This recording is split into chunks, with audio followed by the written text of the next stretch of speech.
Welcome to the Sanity Project Podcast, where you can awaken your mind to clarity and success even in today's life challenges. We're here to provide insights and solutions that will help you live a sane, healthy, and prosperous life. Here's your host, Joanne Victoria. Hello, everybody. This is Joanne Victoria with another amazing episode of the Sanity Project Podcast. You're here to discover a life of clarity, confidence, sanity, and entrepreneurial success. And do I have a treat for you?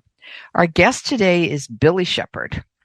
Billie Shepherd is the author of, wait for it, The Billie Shepherd Presentation Method, Why an Acting Teacher Holds the Key to Greater Influence, Happier Customers, and Better Relationships. Now, that may seem like a long title, and it might be, but it's really practical. So get the book, available on Amazon. So Billie delivers a coaching experience that transforms how business people communicate. She has been a professional actor and coach for over 40 years and produced guest artist workshop for the likes of Academy Award winner Alan Arkin. Now, how did you get here, Billie? Where you get Alan Arkin, you say, Alan, come Tuesday night, 8:00, talk to my class. How does that happen?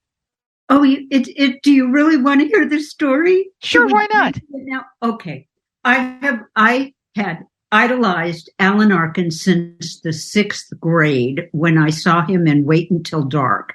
Oh. And in the 6th grade, I watched this actor, and said that I can do that. And he's unbelievable. And I love him. Okay. Skip to years later, I'm coaching acting, and I have an acting student who says, Alan Arkin is doing improvisation workshops. And I almost lost my mind. And so I found out who his agent was, and I sent him a letter through his agent introducing myself, and could I please come to one of his workshops. And one night his wife called me on the phone and said, Alan, we would like you to come to the workshop in Austin. And I said, okay. So I flew to Austin and met him and did the workshop with him, and it changed my life. And the story of how that workshop affected me is in his book, An Improvised Life. I'm chapter 17 in the book, because in that improvised workshop, we spent almost a half a day improvising a scene with an issue that I was dealing with, and it was unbelievable. Okay, that's the first part. The second part is he found out what I did, which was using acting techniques to coach business people, and was interested in that. And he and his wife and I ended up talking about that. And then I started bringing him in and producing workshops in the Bay Area, bringing he and his wife in to do improvisation workshops. And then he started calling me his friend. Oh. and I still, all right. So we became colleagues and working together and doing things. And the bottom line is I finally, talking about guts for your listeners out there, I was so afraid to ask him to write the foreword to my book. Well, yeah, that's understandable. I mean, Is it understand? And he wrote the foreword to my book and everything. So that's the story. That's how I have Alan Arkin in my life. And he's quite a special humanoid. Well, I liked him. I don't know, who was he against? Just recently, last year or so, he played this part where his wife died, and he was, was it Douglas? Kirk Douglas? No, can't be Kirk. Kaminsky method. The Kaminsky method. Yes. And then he wasn't in the third season. I guess it was the third season. And I liked him because, I'm not a Douglas fan, shall we say. And he just has that look about him, Alan Arkin. He just looks at you and you're done. It's like, because you can't. And he's been that way for decades. It is who he is. Yes. You bring up we were talking earlier, you and I, about being yourself. Yes. And he is the preeminent be yourself example. Yeah, it reminds me of also Ozark, whatever, Jason Bateman. Yes. Because he's been acting forever since he was a child. He's a child actor. And people said, where did you, learn how to do this? And he said, blah, blah, blah. He said, I had a conversation with Katharine Hepburn. She says, just talk. Don't act, talk. And so then I watched his performances in the middle of all of that, and he just talks. Mm-hmm. He doesn't act. He doesn't do what people expect. He doesn't do anything. He just acts. He just talks. And you could see the difference if you're looking for that. And I was looking for that. And I just saw, my God, that's what she meant, because everybody was always so big, and he was just talking.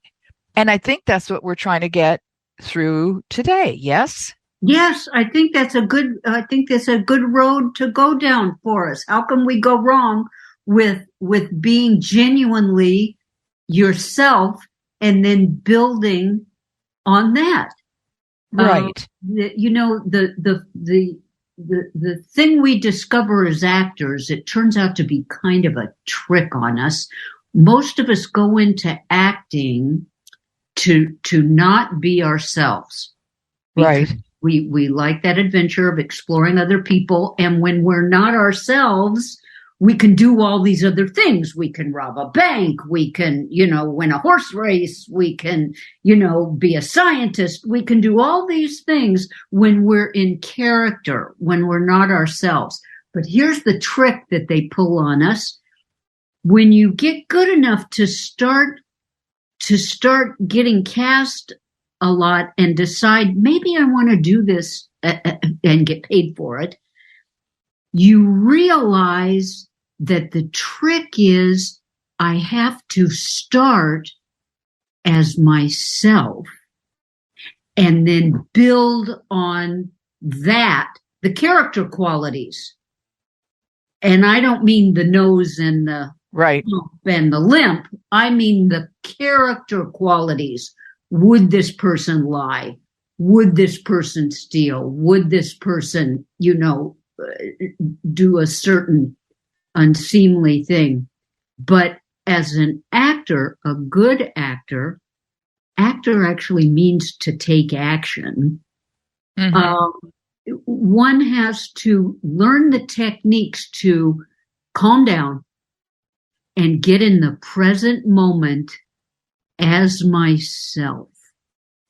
And that is the fundamental learning bag that we need to acquire. What are the tips and techniques that I can apply that get me in the present moment, in this present moment, so I can be myself and speak and move and talk in my own style and be myself, bring my filter to it, and then communicate.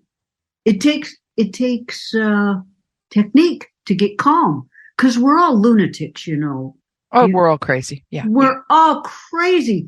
Actors admit we're crazy. We admit it. And once we admit everybody's crazy, let me show you my crazy, right? How I view this as myself. What that does is allow a certain gravitas to enter our presence. If that resonates with you, when I accept my baloney, so to speak, I become solid in my baloney. I can't believe I'm saying this, but that's true though. That's okay. Baloney's fine. Yeah, baloney's fine. So that getting in the present moment became my methodology and the techniques that I use to get people ready to get present within themselves so they communicate their message correctly and in their own style. I'm going to say that again.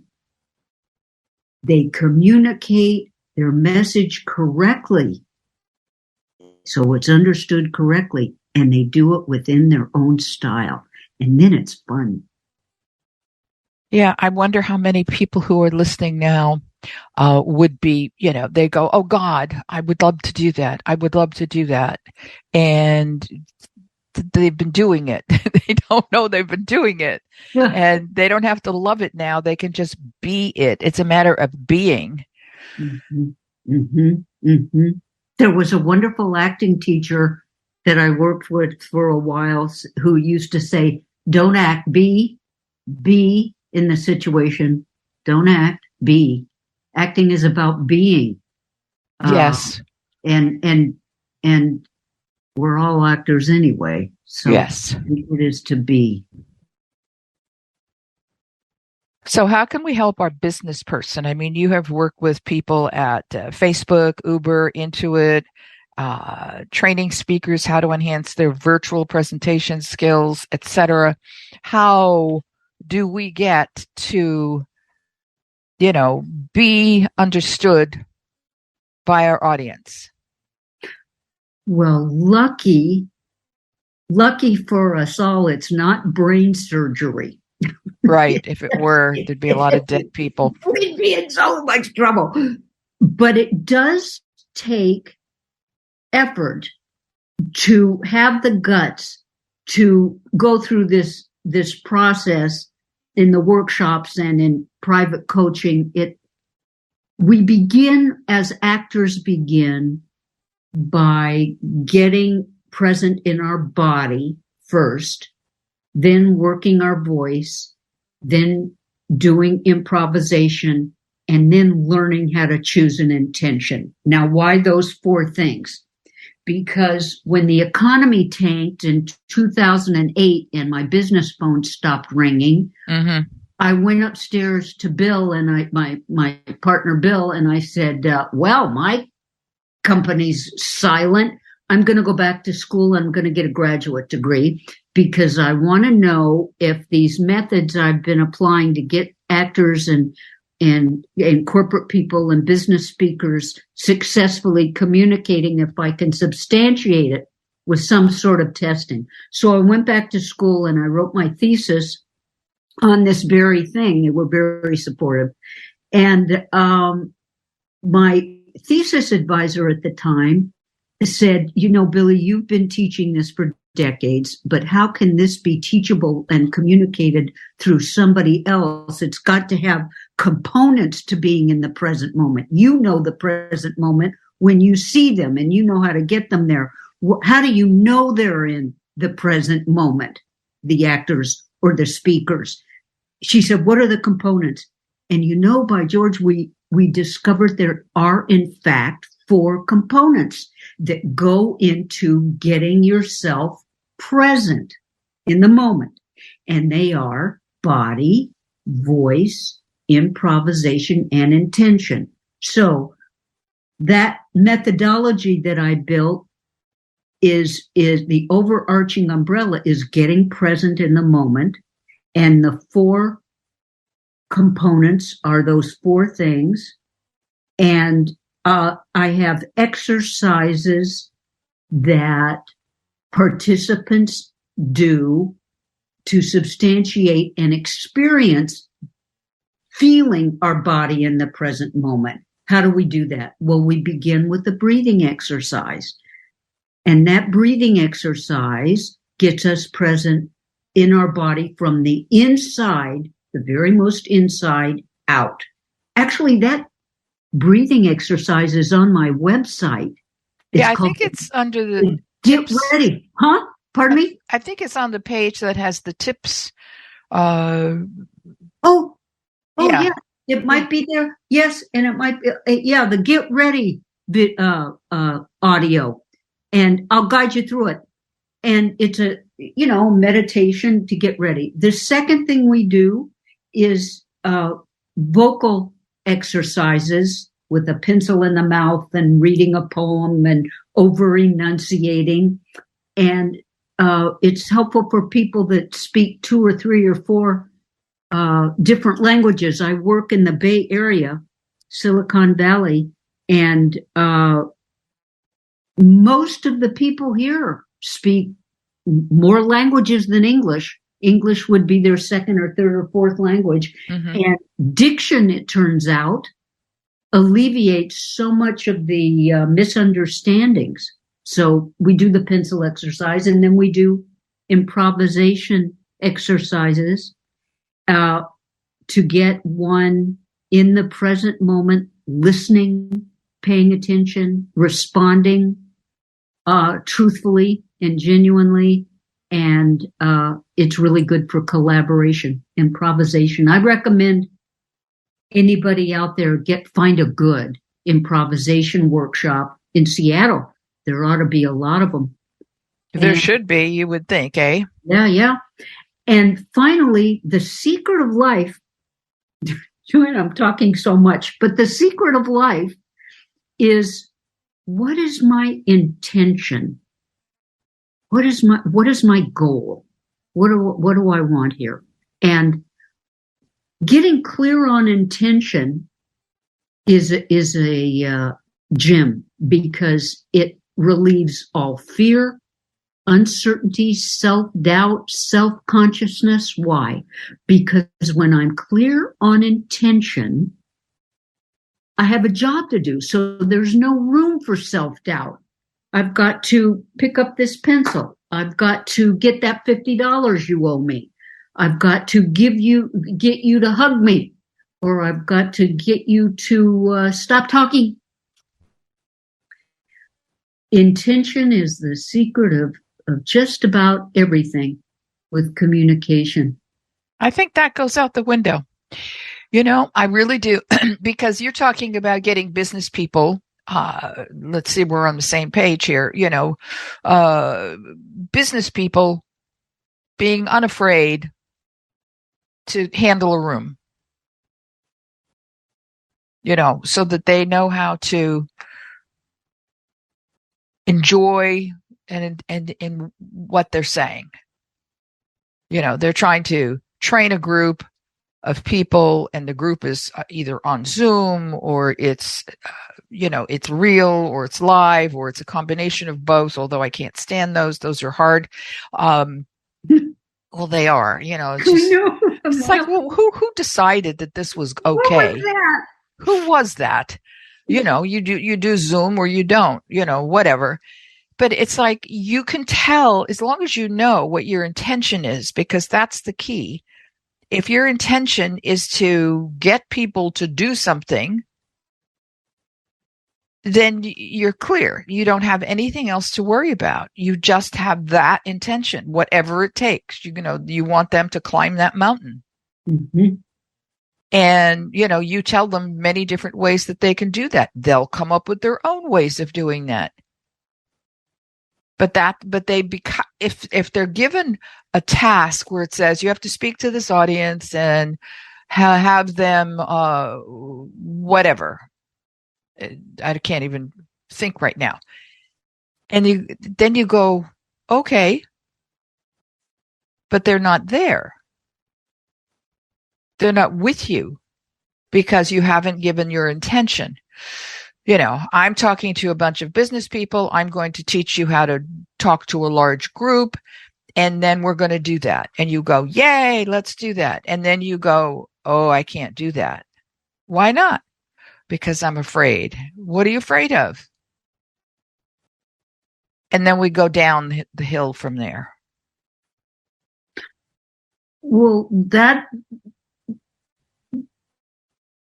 that's a lot of work that needs to go into preparation before I go into the playing area, shall we say, before I step on the stage. I mean, all of those questions need to be dealt with a technique or 2 or 3, and time and in rehearsal and everything before I get on the stage.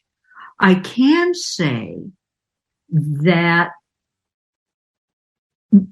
I'll go back to Alan because he taught me many, many things.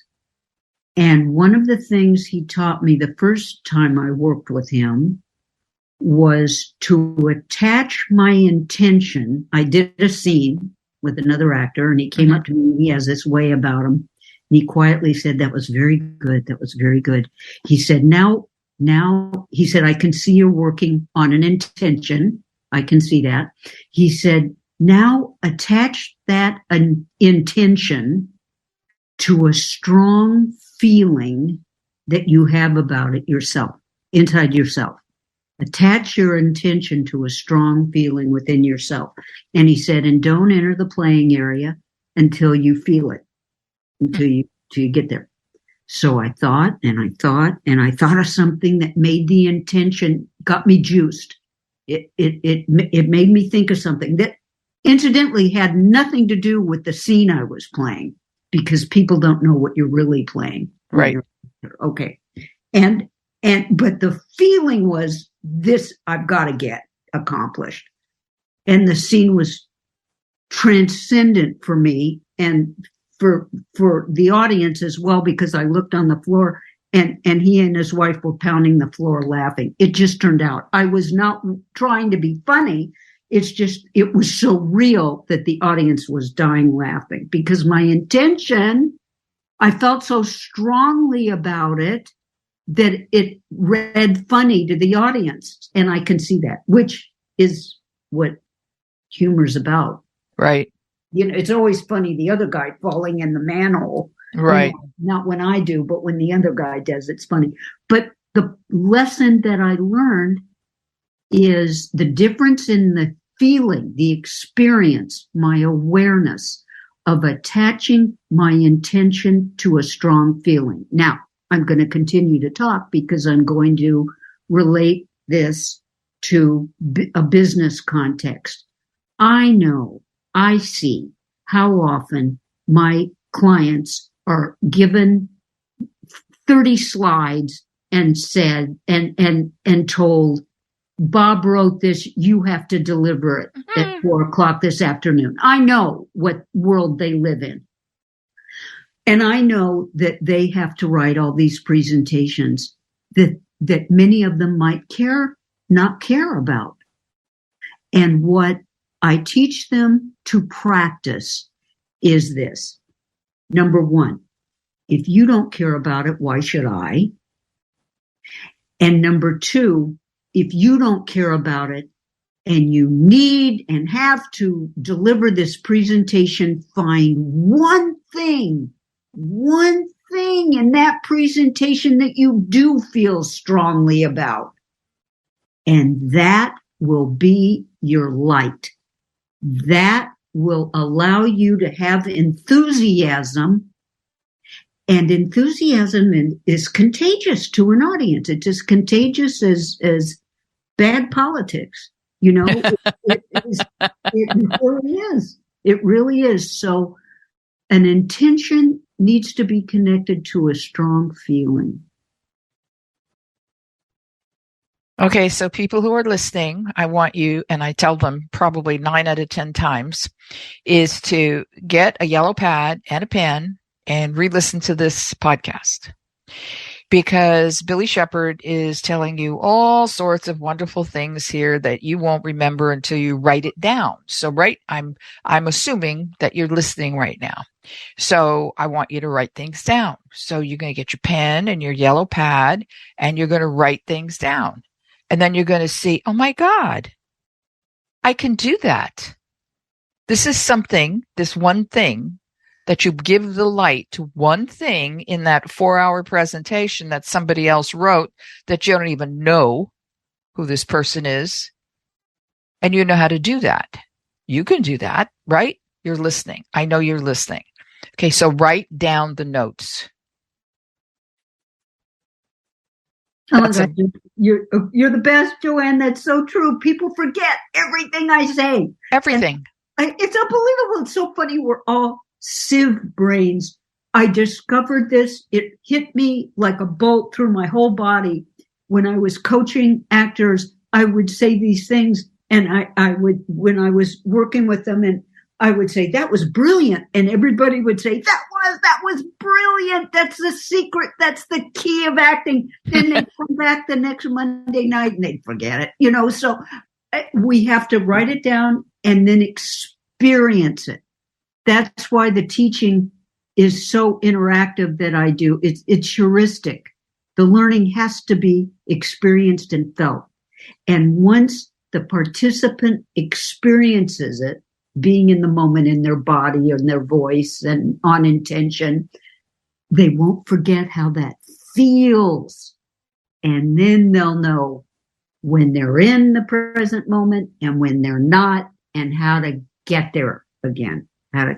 So they're not left out in the lurch. But that's so funny. Write it down, because you're going to forget it. You're going to forget it. There's no two ways about it. You're going to forget it, and you're excited. You're listening to this podcast and you're going, oh my God, that's all it is. All I've got to do is do this. Yeah. And you get home and you go blah. Yeah. With that's nothing. So you've got to write it down, and then you've got to read your notes.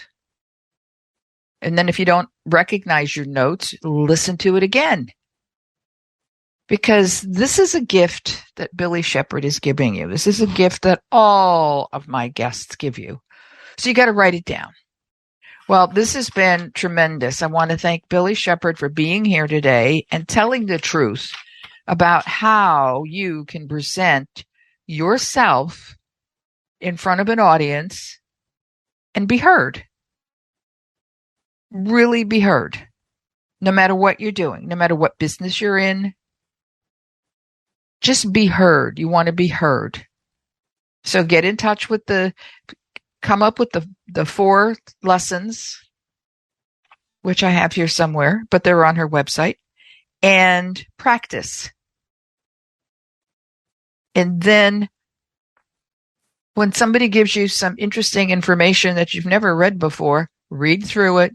Find one light in there. Find one little thing in there that you are attached to that you can go, aha, I can identify with this. I'm going to do that. And then you can use that one tactic to get people's attention. Is there anything else you want to say in final moments, BillieShepherd.com? Oh, thank you. Well, thank you so much for having me. You were just a delight, and I'm so glad to know you. And your listeners are lucky to have you out there doing this for them. Well, thank you. I appreciate that. I really do, because you know what it's all about.